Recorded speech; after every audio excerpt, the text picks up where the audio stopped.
Hey guys, and welcome back to the channel.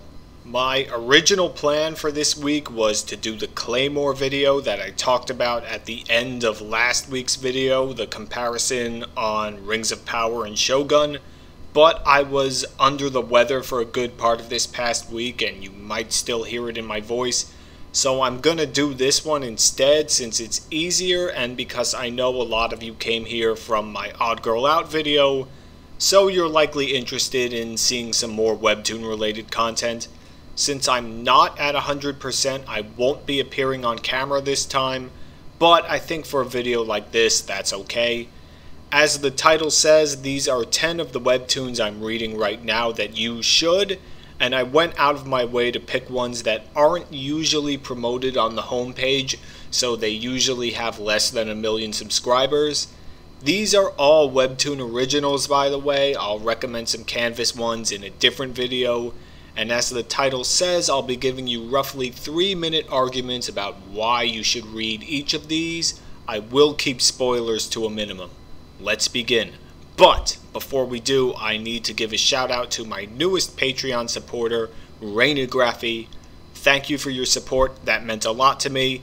Now let's really begin. Obviously, we have to start with The Shadow Prophet by Marissa Delbrasine and Anne Delseat. I hope I'm pronouncing that right. This is, without question, my favorite Webtoon and the best I've ever seen on the platform. It is criminally underrated. I only found it toward the start of this year by the barest chance when it returned from hiatus, and I'm glad I did. The Shadow Prophet takes place in a world that has gone through drastic changes. We don't know what caused those changes, but whatever it was, it resulted in the creation of a high-tech, totalitarian state. Everyone living there is under constant surveillance by drones and other secretive means. The drones hover everywhere and can't be escaped. They are used by the authorities to control the most basic of behaviors. The leader of this society is a hidden figure called Godo. Godo and the cult around him reminds me of the personality cult surrounding the Kim family in North Korea, but what I appreciate about the treatment of this is that it isn't a real-world analogy. The Shadow Prophet is a proper cyberpunk story that warns you about the dangers of technology, but doesn't beat you over the head with any tired real-world politics that take you out of the immersive experience. Nobody ever actually sees Godo, so what you have here is a techno cult that controls every aspect of your life and you aren't even sure why. All you know is that Godo is always right. So it feels like a subtle version of North Korea meets Megazone 23. And like in Megazone 23, there is an underground center of resistance against Godo's techno cult.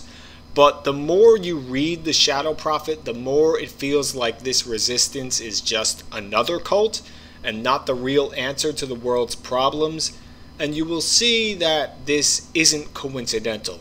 The main character, named Icho, is trapped between these two cults. She was set up and marked for failure above, but she doesn't exactly have a home in the world below either. And that world below, though, reveals something to Icho that's so important that it might be the key to discovering the foundation of sand that the world above is really built on. Icho, it turns out, might be the most important thing to toppling the whole shebang. As you might have guessed, the setting is great, but the characters are as good. Icho's confusion is portrayed excellently, and you really feel for her from her very first trial. She starts by losing everything. The conflicting emotions that she feels as she isn't sure what she should believe anymore are excellent, and not everyone can pull this off, so it's to Marissa and Anne's credit that they did it and did it so well. And because you see the story through Icho's eyes, you don't know what you should believe anymore either. But no great story comes without a great villain, and The Shadow Prophet has that in spades with Ryuichi Soko, who is one of the senior security officials in this society. Ryuichi might just be the best gaslighter I've ever found on Webtoon. He was dating Icho for a while, but at the beginning of the series, you see that he's responsible for her downfall. Then he's nice to her again, then he's mean again, nice, mean. You don't know what he's gonna do. All you know is that he's amoral, and his relationship with a certain news reporter is a lot of fun to watch because they're both the same way, so it feels like they're just waiting to backstab each other, and that's one of the things that makes you want to stick around and see what happens next because both of them deserve it, quite frankly. Unfortunately though, Ryuichi knows what Icho really is too, so she's in danger from him more than from anyone else. But at the same time, he doesn't exactly want her dead, and for a very good reason. So Icho has been gaslit to such an extent that she still seems to not want the worst to happen to Ryuichi, and she's still willing to help him to some extent despite all his abuse and the danger he represents, including almost burning her alive. Yeah, you heard that right. So Marissa and Anne did a really great job with Ryuichi, and he will be going on my list of the 100 best written villains I'm planning to release in the next few months. I could go on forever, but yeah, you need to read The Shadow Prophet and make sure to give it a good rating because it's annoying that Webtoon continues to promote the same clingy romance stories and love triangles and isekai stuff at the expense of much higher quality stories like this. So yeah, go ahead and do that, and thanks to Marissa herself for giving me the art for this video. I really appreciate that. You can follow her on her social media at the links I've indicated. As I said in the Odd Girl Out video, South Korea is a notoriously competitive society that is sometimes called Hell Joseon as a pejorative. Like Mother, Like Daughter by Yidam explores this in a much darker way. Sum Young Gil is the star of this show. She is a gifted person. She's not only academically smart, but she has good instincts and intuition too. And to make matters better, she's a good person. If there was a character in a webtoon that I might want commanding my country's army if it was invaded by a foreign power, Sum Young could be the one. Unfortunately, she has a problem. A big problem. One in her own house. The series starts with a family of 4, but we learn in the first scene that Sum Young's dad went missing by the time she was 8 years old. By age 12, her younger brother, Myungjin, and I know I'm pronouncing that wrong, was found dead in the river. Sum Young suspects that her mother poisoned him. Why? Because she often talked about how he was beyond help and how Sum Young, on the other hand, was her perfect daughter, and she would be even more perfect if she were her only child. Sum Young says, "Since then, I've dreamed of getting vengeance against my mother." And so the story begins. Sum Young's initial goal is to go to a specialized high school where the students live on campus. That way she can get out of her mother's house. Understandable goal. Unfortunately, she starts a complicated friendship with a girl named Namsu, who is a pathological liar and gets her into all sorts of trouble. I won't spoil things for you, but the way this relationship and its aftermath is portrayed is everything you could ask for in character development from all parties. It shows Sum Young's best qualities, the ones she will need to bring her mother down, and her worst ones, which threaten to destroy her chance. The ending of it will also punch you in the gut and make you hate Sum Young's mom. It establishes her as one of the best villains on the Webtoon platform, and it does it all smoothly. There's nothing over the top or melodramatic about it. By the end of the Namsu arc, you see just how much of an awful person Sum Young's mom is, and you can't help but hope that the daughter prevails. But ironically, Sum Young got most of her good qualities from her mom, so the series shows us this fascinating contest between the two of them. Sum Young tries to outsmart her mother, but we see she's still just a beginner at this, and she really isn't ready to go toe-to-toe with mom. The ambiguity of whether or not her mom is aware of her actions is a nice touch, and it maintains the story's tension. And there's one more nice aspect about this. It's that Sumyoung's mom has the same good qualities, but she's the villain and puts them to terrible use, which makes her terrifying. If I want Sumyoung to be commanding my country's army, her mom is the one I'd be afraid to face on the battlefield, and the recent chapters show how abusive she can be, even without seeming abusive.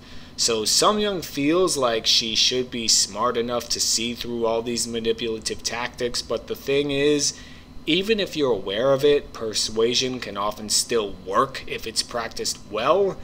And wow, does her mom practice it well. The only gaslighter on Webtoon that can contend with her is the aforementioned Ryuichi from the Shadow Prophet, and yes, like him, she's going on my top 100 villains list. So throughout, we see Sumyoung's struggle to contain something like this same monster within her, and we get the sense that if she isn't careful, she could wind up being the same person as her mom, which is her worst nightmare. So it's an incredible game of chess, showing us Sumyoung versus her mom and Sumyoung versus herself. The delicate psychology of somebody like Sumyoung could not have been easy to pull off, but this story does it so well, all while maintaining the tension of a close contest between mother and daughter. And the best part, maybe, is there's only 36 chapters on the English version of Webtoon, so it's still a short series, and you can read it quite easily, and if you don't, you're missing out, so go ahead and read it. What happens when something like the 48 Laws of Power meets a high school slice of life story? You get H.J. Hwang's The Fox Club, and that strange mixture kept me around for this series, which I ordinarily wouldn't have an interest in, but I'm glad I stayed because in a lot of ways the Fox Club succeeded where Odd Girl Out failed. At its heart is a story about the deep friendship between Anyu Park and Shaeri Shin. The story is told from Anyu's point of view, but Shaeri's arc is the most important. Anyu's narration leaves the reader with a sense of foreboding, because right from the get-go you know that something is wrong, which is great because it maintains the tension in the story. And you see that despite their closeness, Shaeri leaves Anyu at an arm's length about some important details about her past and present, which you understand immediately won't end well for her. The two meet in middle school and go to the same high school, where Shaeri quickly catches the eye of Huseung Han. I know I'm probably not pronouncing that right. And for him, it's love at first sight. Through this relationship, Shaeri and Anyu wind up in the ultra-exclusive Sangmak Culinary Club, which isn't really a culinary club, it's rather a grouping of the prettiest girls in the school and the golden ticket to instant status. That's where the story's strength lies. You see court politics play out in this grouping, and you see that these games exist in most social settings. As Robert Greene himself would say, we might think that court politics was supposed to have ended with the power of the old monarchies, but that's wrong. Every large social setting has courtiers jockeying for status in one form or another. If you've gone to high school or worked in an office, you know this. The current queen of the court is a girl named Ilmi Kim, and when the series starts, you see that she comes from a rich background, gets the highest grades in school, is the prettiest girl in the school, and is training to become an idol at a prestigious entertainment company. Hyojong, Yeonju, Hyuna, and Sora are the other girls in the club, and I probably butchered most of those pronunciations, but let's keep going. On the surface, these girls are all close, but that's just the official story. Inches below the surface, you find that most of them aren't truly close friends. They just group together to maintain their elevated social status and protect each other from threats. When Anyu and Shaeri come into the club, they disrupt this balance of power because, unlike the other foxes, they are truly close friends, and the student body slowly seems to be figuring this out. Anyu's presence in particular disrupts the court status quo because even though she might not be as pretty as the other foxes, she's the sort of ally you'd really want, the kind you can turn to and trust completely without any pretensions. She's someone you can relax around. And in a treacherous world where you always need to be on guard, that is something that's worth its weight in gold. Sora finds out first, but Hyuna and Hyojung do as the story progresses. And in this way, I love the theme in the Fox Club because yes, court politics exist and you need to take account of them, but you don't want to be that kind of person that's constantly seeing and acting through a Machiavellian 48 laws of power lens. That will exhaust you and it will strip you of your best qualities as a person, and frankly it's likely going to cause you into doing something that gets you into trouble. The case in point is that Ilmi might be the queen, but she rules a kingdom of sand. Shayri's emergence has exposed her many weaknesses.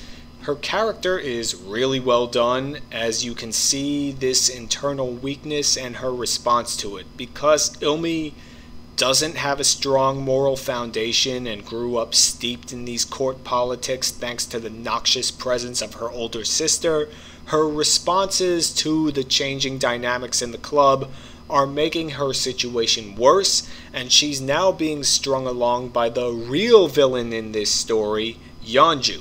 Ilmi might be the queen, but a queen is still just a piece on the board.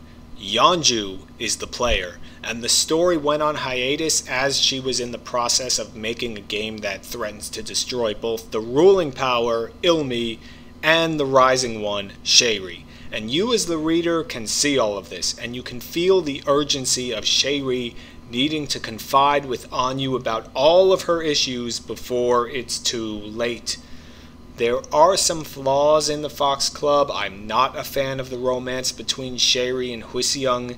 It doesn't insult the reader like Nari and Chan Yang's does in Odd Girl Out, but Hwiseong feels far too attached to her for little reason, and you don't really get the sense that Shayri likes him as much as the other characters, including Anyu, suggest she does.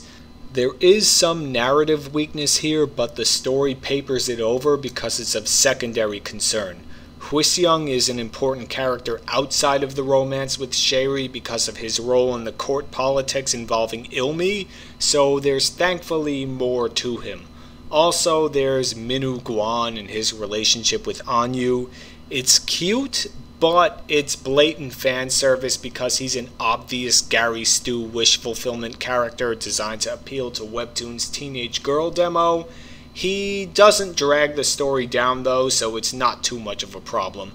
And as fate had it, the Fox Club returned from its 7-month hiatus as I was writing this script. So check it out and support the author who had a health scare. Darbi is an action comedy by Sherard Jackson that I haven't read a great deal into, and it's about 200 chapters long, so there's a lot that I'm still missing. But what I do like about this so far is that it's completely crazy. The title character is a baby T-Rex that does baby T-Rex things, getting himself involved in dinosaur troubles near and far. Darbi is a little part of a big world with a lot of big, dangerous things that don't care about his life, and he finds a way through this muck in hilarious ways. I'm gonna admit that some of the humor is a little too obvious, that it winds up breaking the immersive experience, but other parts of the humor, like Darbi finding himself swimming in certain reproductive bodily fluids after yet another misadventure, hits you so unexpectedly, and it's so crazy that you just can't help it. It's just so funny. But Darbi has its more heartfelt moments too. At the start of the series, Darbi gets lost and winds up with a tribe of other dinosaurs. This tribe takes care of Darbi, and you see the bond forged between these two different dinosaur species. Then Darbi's own mother comes in and destroys the tribe, all without recognizing that it saved her son.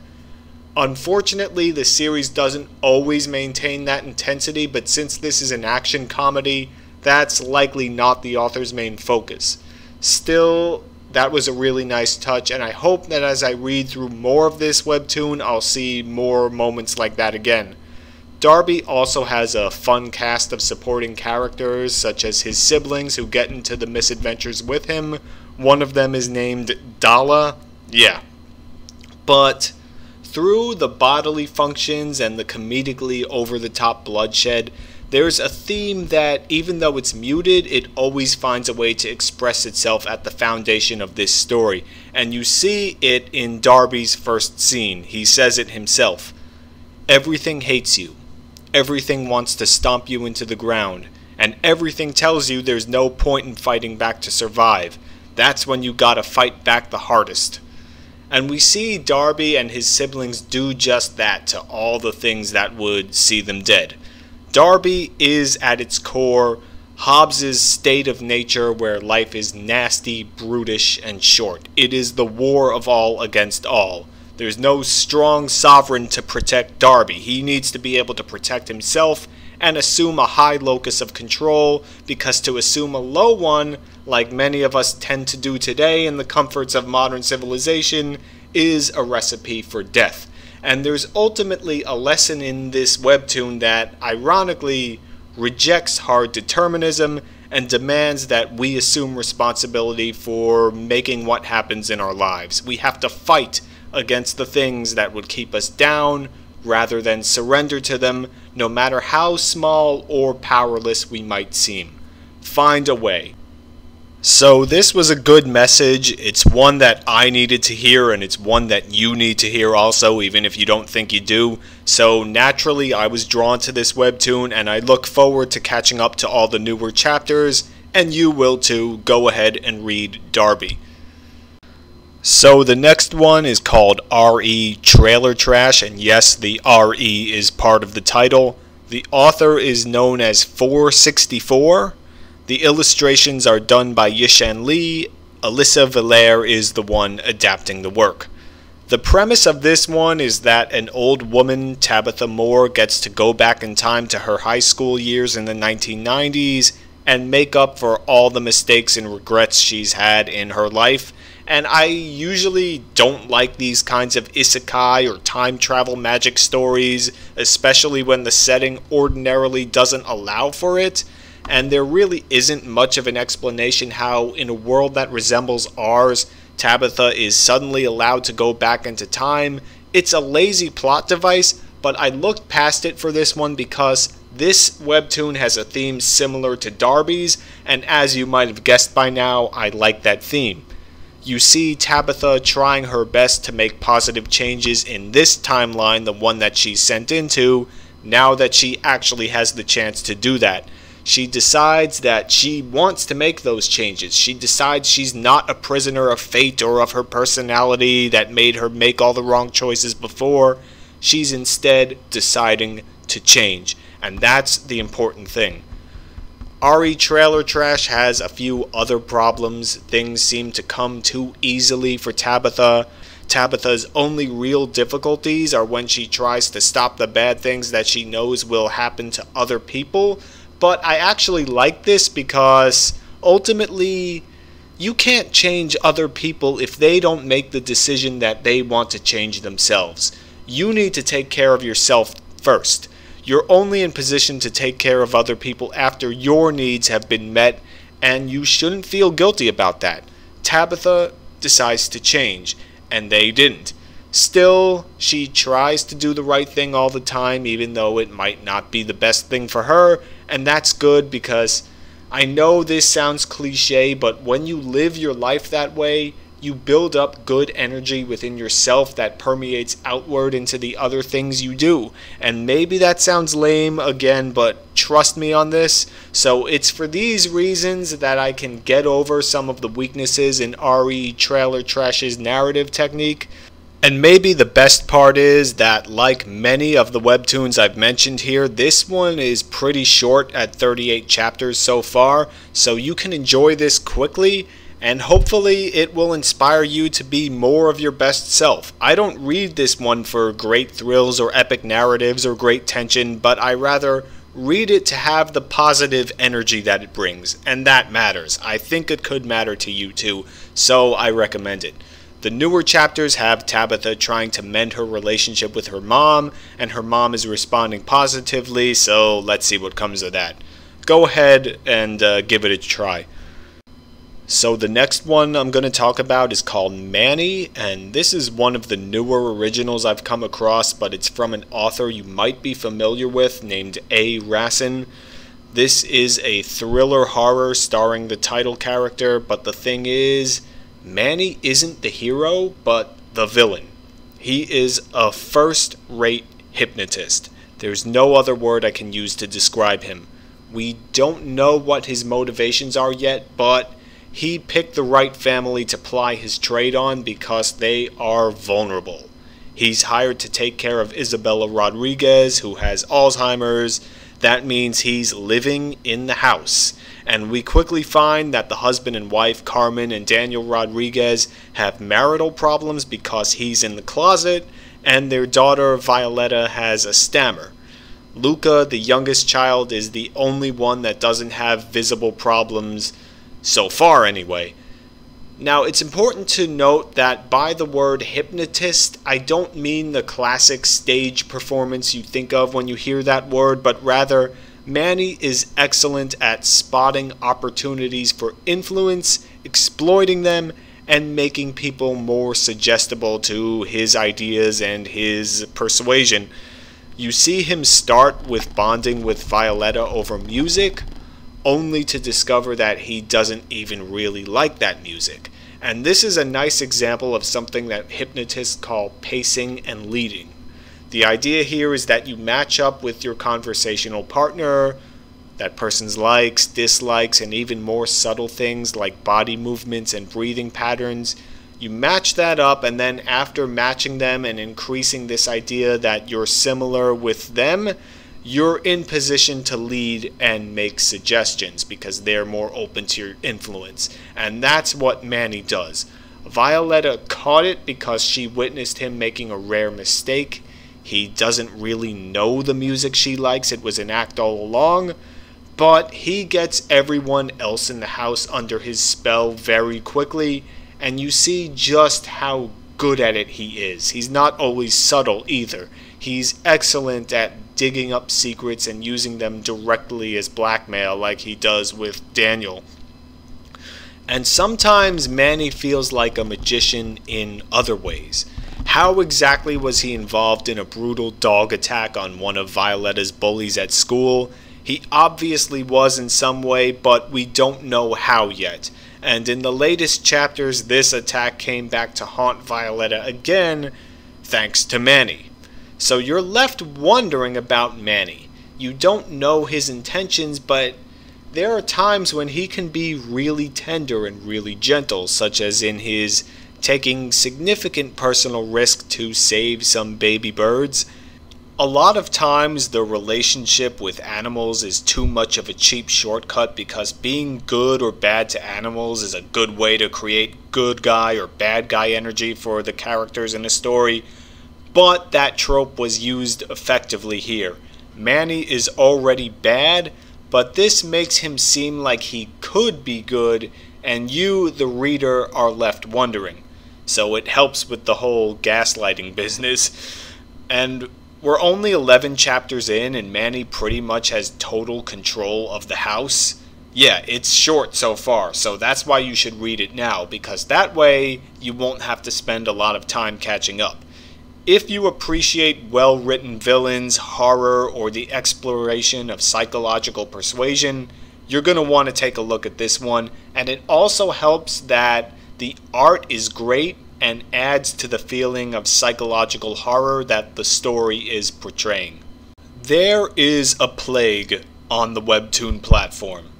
This plague is called bad romance disease, because pretty much every other story promoted on Webtoon is a romance with one repetitive trope or another. A love triangle, a cold male lead, usually with black hair, a dorky and clingy second male lead with lighter hair, All the male leads are extremely good looking, they're rich, they behave in ways that wouldn't be acceptable if they weren't, but because they are, it magically is, and the female lead is an average looking girl that somehow gets with these good looking men because she's so special, even though she usually isn't. I'm not saying all of these things are bad by themselves, but they are cliche, and they have dragged on or ruined a lot of good stories that would have been more interesting without them. Odd Girl Out is far from the only example. But there is one that kind of breaks that mold a little bit, and I Give You My All is one of those webtoons that doesn't fall into too many of the annoying tropes and treats its subjects in a deeper way than a lot of its peers do. So the original work is by Seok-young, I know I'm pronouncing that wrong. The adaptation is by Mang-young, okay, that's even worse. And Jae-man is the illustrator. Yeah, my Korean is obviously horrible, guys. You're just gonna have to deal with it. Now, I Give You My All isn't a groundbreaking story, but again, it's mature enough and the characters are imperfect enough for me to recommend it.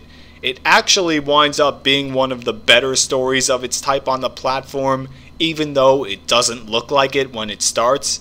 When you first look at this story, you almost have to roll your eyes because, again, it's gonna seem to fall into all of those typical tropes I just mentioned, and I almost dropped it because of this, but fortunately it gets better quickly, and you immediately understand that both of the main characters, Sehyui Yun and Taehyung Han, had rough times growing up.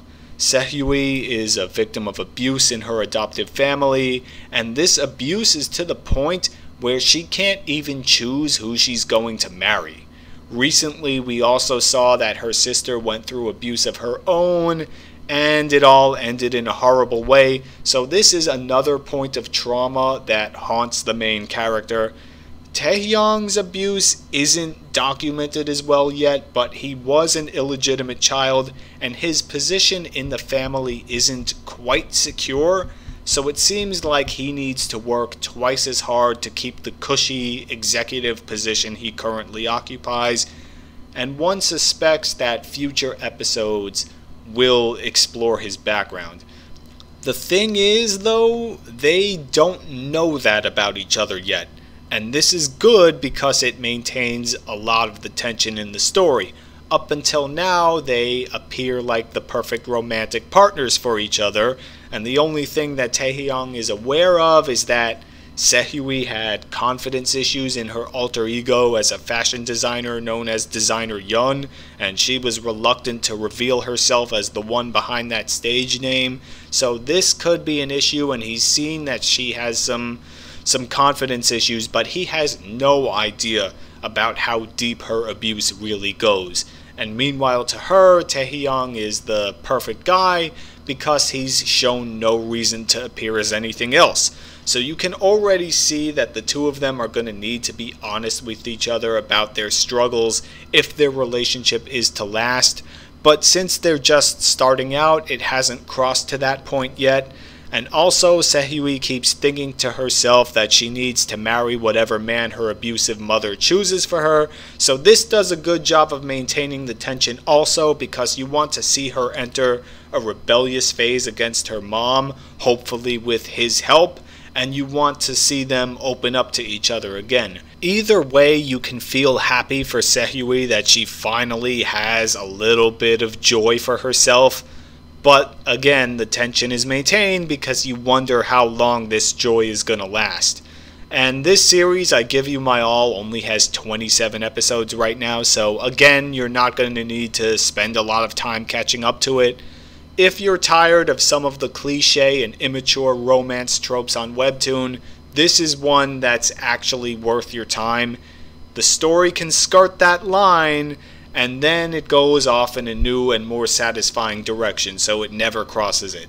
So if you want to read a romance story, I suggest this one. I love ancient Egypt. Unfortunately, I don't see a lot of stories taking place in it unless you count that awful movie from a few years ago. So I was excited when I saw this on Webtoon. The End of Mott is written by Yuruno and illustrated by notorious. This is basically a shonen story in an ancient Egyptian setting, and yeah, I enjoy it a lot. The basic premise is relatable even today. One ordinary Egyptian family made all the proper sacrifices to the gods. One son, Kai, is very strong, though not that bright. The other, Rahu, isn't strong but is healthy and smart. The third sibling, though, Sati, is sickly, and despite all the sacrifices to the gods, she dies. Kai is enraged that he did everything he was supposed to do, tried his hardest, and it still didn't work. How would you respond to such unfairness? Would you accept it and move on, or get mad and dwell on it? Kai dwells on it and vows to get revenge against the gods. It sounds as stupid as you'd think, and Rahu tells him so, but Kai is strong and stubborn in the best of ways, and so he and his willing but doubtful brother go to get revenge. The first fight is with the sun god Ra, and it's pretty much as hopeless for Kai as you'd expect. But he winds up being a lot stronger than even the gods give him credit for, and so Osiris himself enlists Kai and Rahu in a desperate attempt to preserve the order of the universe from fraying at the hands of Apep, who is getting stronger. And we launch on a wild adventure from there, a wild adventure that the soul of Sati might just be the key to prevailing in. The attention to accuracy in the source material here is good. You can tell that Yuruno and notorious did their homework on Egyptian mythology. The familiar gods like Osiris, Isis, Horus, Ra, and so on all appear. Ra's boat and Apep's nightly attacks are also there and also accurate, but there are also lesser gods that appear, most notably Medjed, a very minor god mentioned in the Book of the Dead. He calls himself Reliable Medjed in this webtoon, and he kind of reminds me of Sonji in Odd Girl Out. He's a cinnamon bun that always gets overlooked by all of his peers, but his bond with Rahu is really enjoyable. Apep is also a good villain. He's not just monstrous and physically imposing, but psychologically imposing as well. He gives voice to all those doubts you have in your head, and this hurt Kai enormously. The End of Mott is only 22 episodes in and is currently on a mid-season hiatus, so it's not hard to catch up on, and if you're a fan of action or if you're a fan of ancient Egypt, go ahead and read this one, you won't regret it. The next one is called Of What Remains, and it's created by Sylvie Studios. This story is an example of a Canvas webtoon that became an original. I haven't read the Canvas story yet, but I will. Marissa Delbrasine of The Shadow Prophet recommended this to me, and I'm glad she did, so thank you, Marissa. The story starts out as a sad, gritty tale of a girl named Kim who's down on her luck. Her father abandoned his family. Eventually her mother gets married again and they move from rural New York into the city, but her troubles are only getting started. She gets into an abusive relationship there and has to run away from her boyfriend even though she's pregnant. Despite suggestions, she decides not to have an abortion. Instead, she returns to her hometown. This time, her friend Ellie is with her, and for a while, things seem peaceful as these two try to build a life for themselves there. But then in one chapter, the world becomes a nuclear holocaust. Just like that. This was well executed, because it didn't come from nowhere. It was foreshadowed in the first chapter, but the story still takes you by surprise. It lulls you into a false sense of security that Kim's ordeal is humdrum bad and not post-apocalyptic bad. You were a fool to believe that. Through the apocalypse, we see some heartbreaking deaths, reunions, treachery, and brutality. You see what people are capable of when they have nowhere to go and when all law and order breaks down. You see that in the good way and in the bad way. Unfortunately, there is a hopeful ending to this story, but only after you get hit hard numerous times right up to that ending. The series only has 67 chapters in total, so it won't take a long time for you to read this. It's worth your time, as the immersive experience is never broken. I wish I could tell you more about this, but since it's so compact, I'd be giving away a lot of spoilers if I talked about this story anymore. Just go ahead and read it. Last but not least, there's KILLMAX, and this one is from a name you might recognize. Kenny Comics is the author and Silent Maru is the illustrator. I'm gonna flat out say it right now. I think KILLMAX has the best art of any webtoon I've ever seen, so it's likely worth your time based on that alone, but what puts this story over the top for me is its villain. There's a witch, ironically named Angel, who goes around tricking other witches. She befriends them and then ruins them, collecting their power along the way. The latest victim is Max Love, who becomes a popular internet celebrity, only for Angel to arrange a stunning fall from power. Angel doesn't quite get everything she wants in this, but Max is on the run and constantly hunted by witch hunters. Angel's web of influence, you see, is vast, and you can see that even though Max is possibly the most powerful witch in the world through sheer ability, she might not be up to the task of bringing Angel down. It also helps that Angel is such a vindictive and petty person that bringing her rivals down isn't good enough for her. You see her messing around with Max's boyfriend too, and she wants Max to be miserable just because she's seeing them together. It's not just to bait her out. She has to make her rivals as miserable as possible, which is exactly what you want to see in a villain. It makes you want to see her lose even more. Don't be surprised if Angel also winds up on my top 100 villains list. The story does a great job in putting the odds against Max while also still showing you how powerful she really is and what she's capable of. Max slowly begins to become aware of her powers, which she will definitely need to use to their fullest potential if she wants to bring Angel down. Once you see Max in action for real, you see there's reason for Angel to feel trepidation that Max is coming for her, so you get hope that she'll fall. That cold chill you see going down her spine makes those hopes a lot more tangible, but you still see Angel having the upper hand, so the story maintains its tension. Also, the fight scenes can be really cool.